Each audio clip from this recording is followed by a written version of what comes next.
After the HXI shift, Corsair released the more affordable RMX shift series, which consists of 3 members with capacities ranging from 750W to 1000W. This line is ideal for users wanting the side-mounted modular panel, yet don't want to pay the premium price of the HXI shift models. Corsair provides the key features of this new series, which are easy access connection position. Modular connections on the side of the PSU mean easier access for your cables and simpler, cleaner cable management. Native 12-volt 2x6 GPU cable, fully modular connectors, Corsair Type 5 PSU cables, debossed PVC cable kit, 140mm fluid dynamic bearing fan, 0 RPM fan mode support. At low and medium loads, the cooling fan switches off entirely for near silent operation. Fan speed knob. Users have the freedom to adjust the fan speed to their own needs. Cybernetics Gold certified. They are actually platinum, but Corsair decided to downgrade them. Intel ATX version 3.1 certified, verified by Cybernetics. 105 degrees Celsius rated, 100% Japanese capacitors, and 10-year warranty. As you will notice, Corsair advertises them as Cybernetics Gold, but they are actually got a platinum efficiency certification.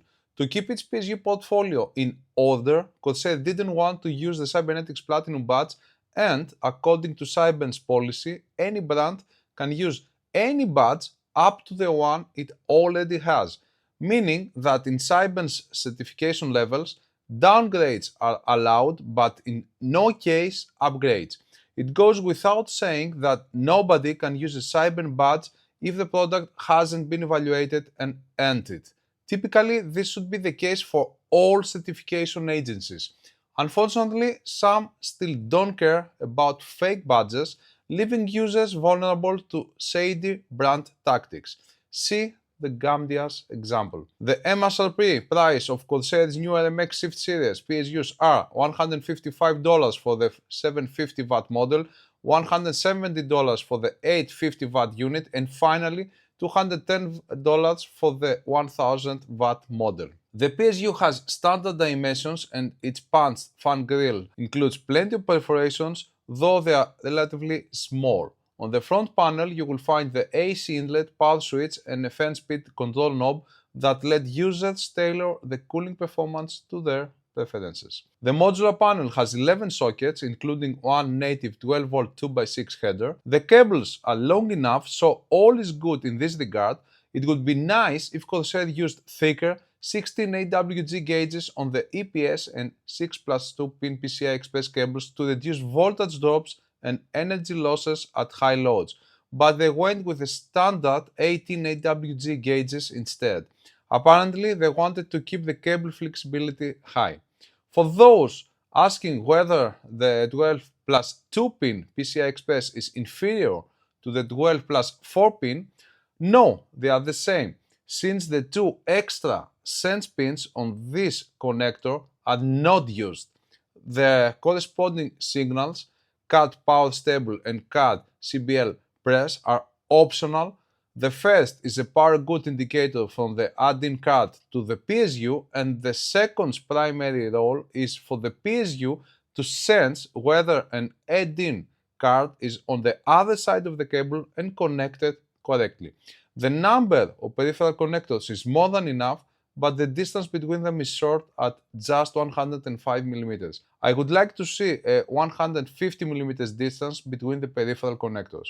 Great Goal manufactures this platform built around the MPS HR 1200 controller, which combines a digital PFC stage and a half-bridge resonant controller in one chip. The compact layout uses adequately sized heatsinks, and the secondary side is spacious enough to ensure good airflow, allowing the fan to run at lower speeds while still removing heat effectively, resulting in reduced noise. Another noteworthy aspect is that the minor rail regulation circuits are mounted directly on the main PCB rather on the daughter board, placing them in the path of the fan's airflow.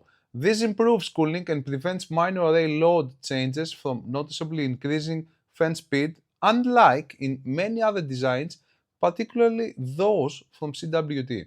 Great Wall used quality components on this platform, including ST microelectronics and Toshiba FETs and Japanese capacitors.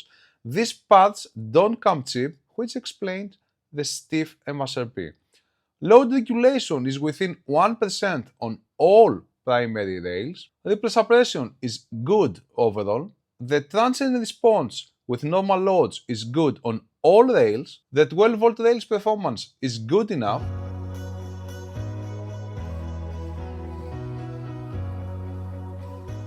The hold-up time is extended.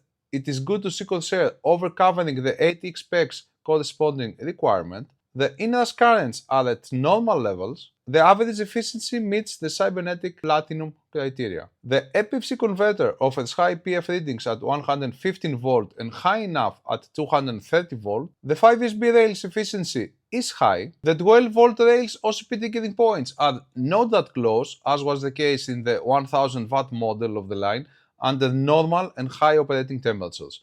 This is not true, though, for the minor rails, where, similar to the 1000 watt model, the OCP triggering points are close and, to make matters worse, are set pretty high, especially at 3.3 volt. The overpower protection is conservatively set so that I won't mind the relatively low difference between high and standard operating temperatures. The remaining protection features are present except for fan failure, which should be implemented. The PSU CMI emissions are under control. The quasi-peak detector showed some high signals at lower frequencies that do not exceed the corresponding limits. The PSU's average noise output is among the lowest in the 850 watt category. The fan's passive mode operates at up to 480 watt at 12 volt when the combined load of the minor rails remains below 110 watt. Even when the fan starts to spin, it does so at low speeds, hence noise output remains below 6 dB at up to 640 watt at 12 volt. After this load level, there are several fan speed modes ranging from 10 dB to 25 to 30 dB, which is only for a short period at close to full load. The unit achieves top performance at both voltage inputs. The Corsair RM850x Shift ATX version 3.1 delivers excellent overall performance, achieving first place among the units in my comparison. It offers tight load regulation, strong ripple suppression, and a stable 12-volt rail even during transient loads.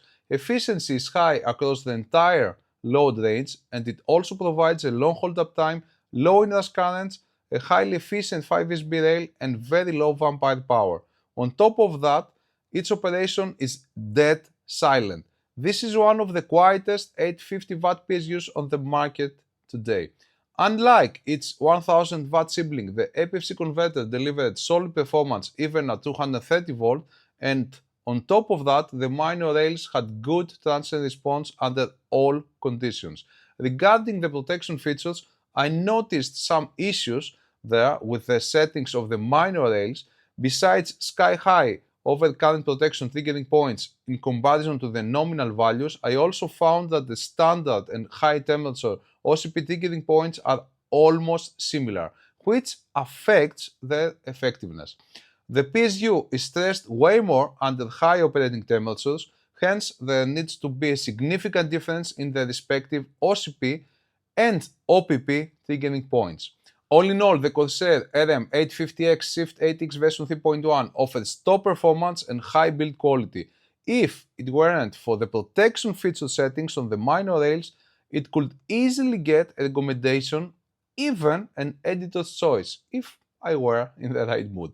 But I made a promise a while ago not to provide any badge to a PSU that doesn't have correctly set protection features. I know that many in the industry will hate me for this, but I have to apply pressure somehow on this highly sensitive subject, PSU protection features. Before investing in a new power supply, read my article on the best ATX version 3.x PSUs on hwbusters.com to compare all alternative PSU offerings. You help me a lot by using my affiliate links, which don't increase the price of the product. That was all, guys. Bye bye.